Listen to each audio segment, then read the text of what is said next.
What up, y'all? Welcome back to the channel. I hope everyone is doing well out there.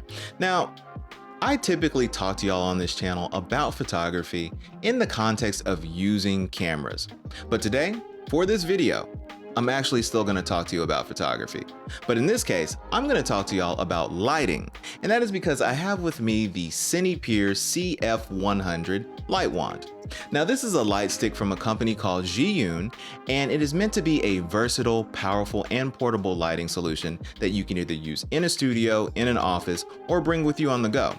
And it even has some really nice features like built-in cooling that is said to offer whisper quiet performance in tandem with high brightness fill capabilities. Now, Zhiyun did reach out to me and they did send the light for me to use, and I do get to keep it. But rest assured, all the opinions that I'm gonna give to you today are my own, and I actually got quite a bit of good use out of this light for both photography and for video. So with all that said, let's go ahead and see what this bad boy can do. Let's get it.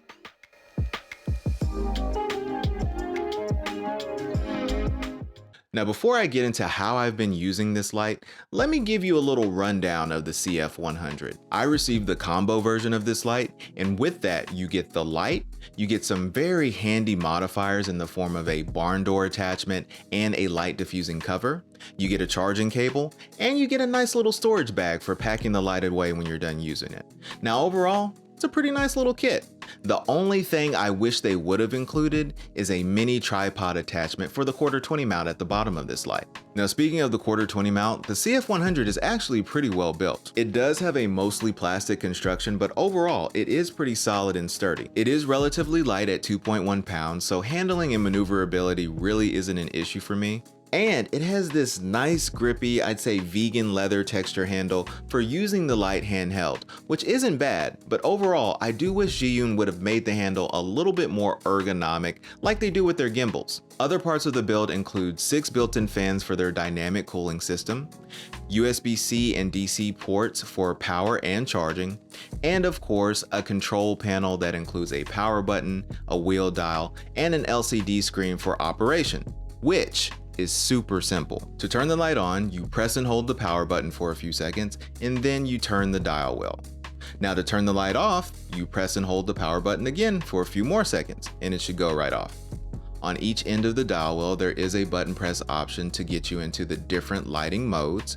And of course, you can turn the wheel to make fine adjustments within each respective mode. Dim mode is basically CCT mode where you can adjust the white temperature of the light. And it does go from 2700 Kelvin all the way up to 6500 Kelvin. And you can also dial in the brightness. But if you truly want max brightness, go ahead and hit that max option at the top of the dial wheel. And you will instantly be given the maximum amount of power that this light has to offer at up to 2610 lux of illumination. Now, the HSI option is basically your RGB mode, and you can dial in everything from hue to saturation to intensity and really get any color that you're looking for on this light. But the true fun mode on this light is the FX mode, which gives you 6 standard built-in moods like TV,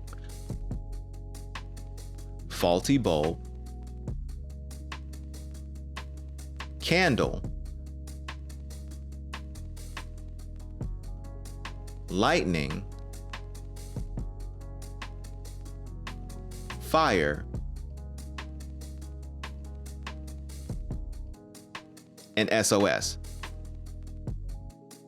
But in addition to that, it even gives you 7 more specialized lighting effects that really lend itself to your creativity. Now, with all that said, I took this thing out for a spin. I actually tried it for a variety of different uses. For starters, I actually used the CF100 as the key light in my last video, and I think it worked out pretty well.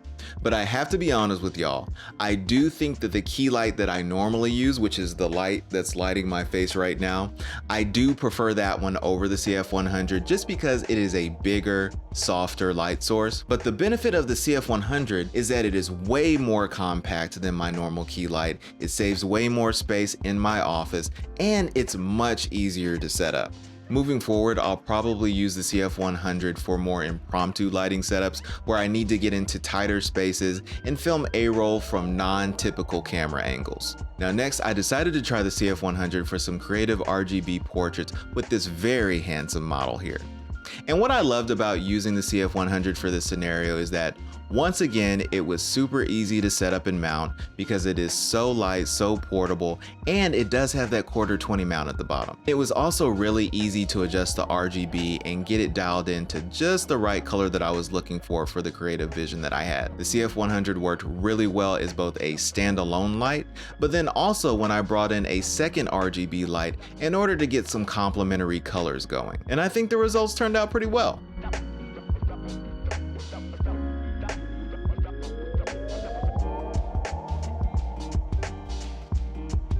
Lastly, I took the CF100 out at nighttime because I figured it would be just the right light to do some light painting photography. All I had to do was set up my Fuji X-T50 on a tripod and dial in the necessary settings, pull out the trusty CF100 like it's the lightsaber to my Jedi, and go to town with some light painting.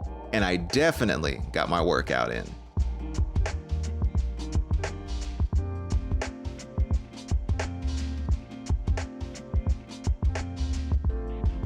Now, the last few things I'll talk about with the CF100 have to do with battery life, charging, and the fans and cooling system of this light.